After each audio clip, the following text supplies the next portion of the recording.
এ জীবনে কিছু মানুষ তোমাকে এমনভাবে ছেড়ে ছুঁড়ে দিয়ে চলে যাবে যেন এ জগৎ সংসারে তোমার থেকে ফেলনা আর কিছু নেই, তোমার থেকে মূল্যহীন আর কিছু নেই, তোমার থেকে অযোগ্য আর কেউ নয়। যেন তোমার সঙ্গ ভীষণ অস্বস্তিকর, যেন তোমার অস্তিত্ব না থাকলেই ভালো, যেন তোমাকে ভুলে যাওয়ার থেকে সহজ আর কিছু নয়। তারা যেতে যেতে তোমার মনের মধ্যে পুঁতে দিয়ে যাবে অসংখ্য প্রশ্নের বীজ। সব থেকে বড় প্রশ্ন নিজের প্রতি। তখন কিছুটা সময় দিতে হয় নিজেকে।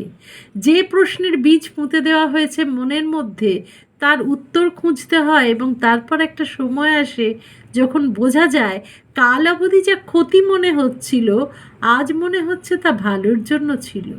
একটু সহ্য করে নিয়ে কিছু যন্ত্রণা পেরিয়ে চলে এলে বোঝা যায় কিছুর চোখের জল আসলে ভবিষ্যতে সুখের পূর্বাভাস।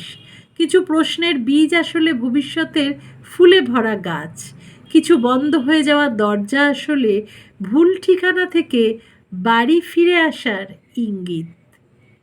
কলমে অমিত দিট্টু, কণ্ঠে রুনা।